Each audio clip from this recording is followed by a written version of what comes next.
Olá, meus caros. Nós vamos nesse vídeo conversar um pouquinho sobre dois conceitos muito importantes.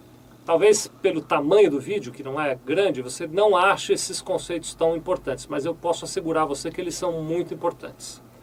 Eu estou falando da margem de contribuição e do ponto de equilíbrio.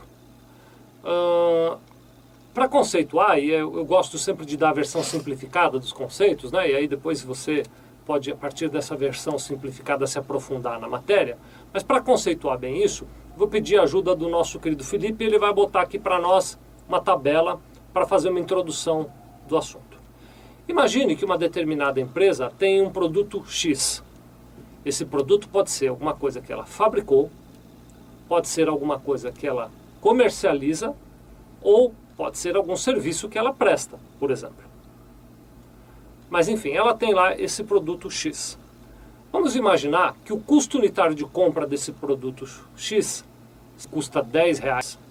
No caso de uma fábrica, esse custo unitário de compra vai representar o total de insumos, o total de material de embalagem, o total de material auxiliar, enfim, o total de material necessário para a fabricação daquele produto X. No caso de uma loja, vai representar o custo que ela teve com a compra do produto e embalagem daquele produto. E no caso de uma prestação de serviço, esse custo de compra vai representar o quanto ela gastou para prestar aquele serviço que é o produto X. E vamos imaginar que essa mesma empresa, que tem um produto X que custa R$10 por unidade, venda esse produto X a R$15 cada unidade. Então vamos imaginar o seguinte, que a fábrica vende o produto a 15 e custa 10, a loja vende aquela mercadoria a 15 e gasta 10, tem um custo de 10, e que o prestador de serviço presta aquele serviço X por R$15 e tem um custo de R$10. Em qualquer uma dessas três circunstâncias, nós temos uma diferença entre o preço de compra e o custo de R$5. R$15 era o preço de venda, melhor dizendo, R$10 era o custo. A diferença entre um e outro, R$5. Esta diferença unitária para cada produto X é que nós chamamos de margem de contribuição. Tá bom? Então, a margem de contribuição, conforme eu expliquei, ela é um conceito que ilustra quanto dinheiro sobra cada vez que eu vendo um produto X, tirados os custos que eu tive com a preparação, com a fabricação, com a comercialização ou com a prestação daquele serviço. Tem um outro vídeo em que a gente explica a diferença entre custos e despesas. Eu recomendo que você assista, mas brevemente o que eu posso te dizer é o seguinte: no custo não estão as despesas. Então aquelas coisas que não estão ligadas diretamente ao produto, como por exemplo, mão de obra administrativa, a questão, por exemplo, de despesas outras que não são da produção, todas essas questões que são despesas da minha empresa eu não considero para fins de margem de contribuição. Eu estou considerando aqui apenas preço de venda, preço de compra. Tá bom? Para simplificar no limite, vendi uma caneta a R$15, eu paguei R$10 para comprar aquela caneta, eu tenho uma margem de contribuição de R$5. Cada vez que eu vendo uma caneta, me sobra de margem de contribuição, não de lucro, R$5.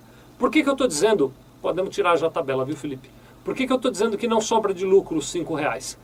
Não sobra de lucro R$5 porque eu tenho as minhas despesas para pagar, como por exemplo, eu tenho o aluguel da minha loja para pagar, eu tenho o meu contador, por exemplo, para pagar, eu tenho conta de luz, conta de água, de telefone, eu tenho outras despesas para pagar que não estão no preço da caneta, que são despesas dissociadas do preço da minha caneta. Entendeu então qual é o conceito?